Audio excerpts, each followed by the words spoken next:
Audio Jungle.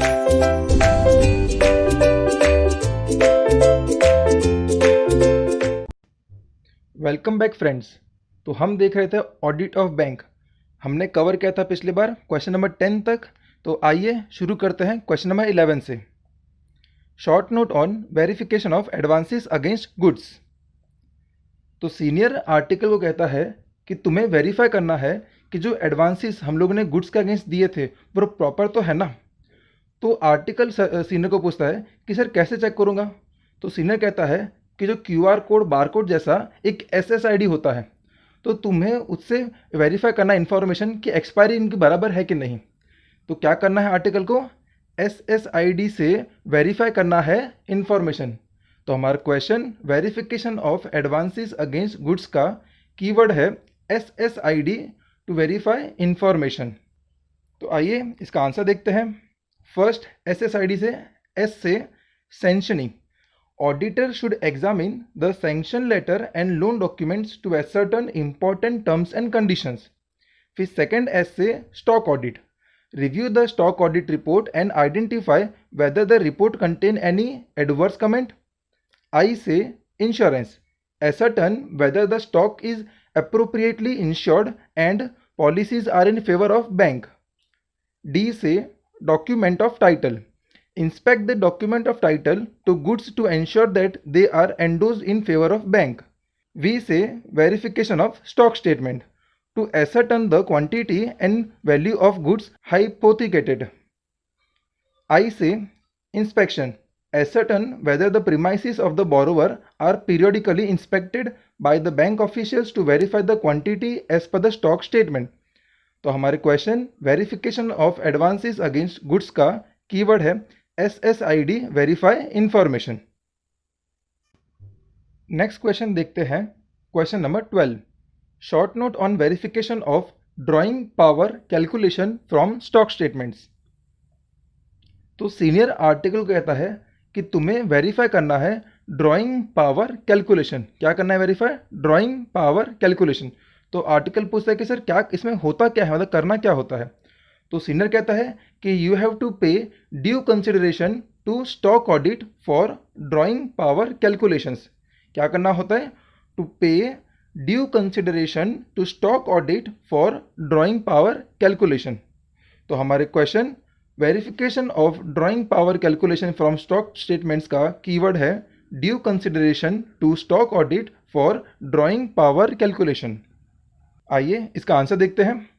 तो due consideration से ensure that due consideration has been given to proper reporting of sundry creditor for the purpose of calculating DP यानी drawing power. SA से stock audit से ensure that bank has conducted stock audit for all accounts having exposure of more than stipulated limit. Review the report submitted by stock auditor. DPC यानी drawing power calculation से ensure that DP is calculated as per the board of director guidelines of the respective bank and agreed upon by the concerned statutory auditor. Second DPC से special focus need to be given to examining the DP calculation in case of working capital advances to companies engaged in construction businesses. तो हमारे question verification of drawing power calculation का keyword है due consideration to stock audit for drawing power calculations. अगला question है question number 13, examination of inter branch adjustments. तो senior article को कहता है कि तुम्हें एग्जामिन करना है इंटर ब्रांच एडजस्टमेंट्स का। तो आर्टिकल कहता है कि सर वो कैसे करूँगा मैं। तो सीनियर कहता है कि तुम्हें ब्रांच का टूर लेना होगा। क्या करना होगा, ब्रांच का टूर लेना होगा। तो हमारे question examination of inter branch adjustments का कीवर्ड है ब्रांच टूर।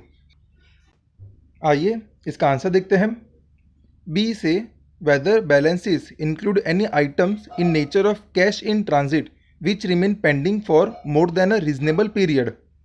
टी से whether transactions other than those relating to inter-branch transactions have been included in inter-branch accounts. O say the origin and validity of old outstanding unmatched entries, particularly debit entries, The auditor may also seek confirmation of transactions relating to outstanding. You say any unusual items put through interbranch accounts as well as old or large entries outstanding in interbranch accounts should be carefully looked into. R say whether there are any reversal entry indicating the possibility of irregular payment or frauds. तो हमारे question examination of inter branch adjustments का keyword है branch tour. Next question देखते हैं. Question number 14, short note on verification of bills payable. तो senior article कहता है कि तुम्हें वेरीफाई करना होगा बिल्स पेबल. तो आर्टिकल कहता है कि सर उसमें क्या वेरीफाई करेंगे. तो सीनियर कहता है कि you have to examine and evaluate whether the bills payable draft are best and unused. क्या कहता है, examine and evaluate best unused draft. तो हमारे question verification of bills payable का कीवर्ड है examine and evaluate best unused draft. आइए इसका answer देखते हैं. एग्जामिन से examine an appropriate sample of outstanding items comprise in bills payable account with relevant register. Evaluate से evaluate the existence, effectiveness and continuity of internal controls over bills payable. Such controls should usually include the following. अब ये evaluate के अंदर का part है, तो उसमें पहले क्या आएगा, बेस्ट. बेस्ट में बी से the bank should have a reliable private code known only to responsible officer of its branches. Coding and decoding of the telegram should be done only by such officers. S से the signature on a demand draft should be checked by a officer with the specimen signature book. T से all the telegraphic transfers and demand drafts issued by a branch should be immediately confirmed by advices to branch concerned. U से unused form relating to draft, traveler's check, etc. should be kept under custody of a responsible officer. D से draft, mail transfers, traveler's check, etc. should be made out in standard printed form. तो हमारे question short note on verification of bills payable का keyword है examine and evaluate best unused draft. Next question देखते हैं. Question number 15, verification of contingent liabilities. तो senior कहता है कि तुम्हें वेरीफाई करना होगा कंटिंजेंट लाइबिलिटी. तो आर्टिकल कहता है कि सर उसमें क्या चेक करना होगा. तो सीनियर कहता है कि तुम्हें चेक करना है कि जो कंटिंजेंट लाइबिलिटीज़ है वो अप्रूव्ड है कि नहीं. क्या चेक करना है, अप्रूवल चेक करना है कंटिंजेंट लाइबिलिटीज़ का. तो हमारे question verification of contingent liability का कीवर्ड है अप्रूव. आइए इसका आंसर देखते हैं. अप्रूव में ए से ascertain whether adequate internal control to ensure that transaction for contingent liabilities are executed only by authorized person. P से ascertain whether the internal control ensures that contingent liabilities are properly identified and recorded. P से perform substantive audit tests to establish the completeness of recorded obligations. R से review the reasonableness of year and amount of contingent liability in light of previous experience and knowledge of current year's activity. O से obtain representation from the management that all contingent liabilities have been disclosed. E से ensure compliance of AS29 which is provisions contingent liability and contingent asset. तो हमारे question verification of contingent liability का keyword है approve. अगला question है question number 16, note on reversal of income. तो article senior को पूछता है कि सर ये रिवर्सल ऑफ इनकम में ये कौन से इनकम रिवर्स करने की बात हो रही है. तो सीनियर कहता है कि जो एनपीए का फर्स्ट कमीशन था एज अ फाइनेंस चार्ज उसे हमें रिवर्स करना है. तो क्या करना है, NPA's first commission as finance charge उसे क्या करना है, रिवर्स करना है.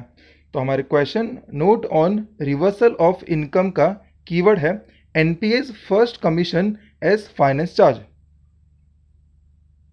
आइए इसका आंसर देखते हैं. तो फर्स्ट कमीशन से फर्स्ट से आ जाएगा first time NPA. If a loan or advances is treated as NPA for the first time, interest accrued which has not been realized but credited to income account should be reversed or provided for. फिर commission से commission और other income, if interest income is recognized on cash basis, then commission and other such income with respect to same borrower which have been recognized on accrual basis in the previous year but has not been realized should be reversed or provided for with respect to previous year. And finance charge से finance charge of leased asset. The finance charge component of finance income as defined in AS 19 leases on the leased asset which has accrued and was credited to income account before the asset became non-performing and remaining unrealized should be reversed or provided for in the current accounting period. तो हमारे question note on reversal of income का keyword है NPA's first commission as finance charge. Thank you for being with us. Like and share this video and subscribe to our channel Mnemonics की दुनिया and press the bell icon so you never miss any update. Also you can join our Telegram channel. Thank you.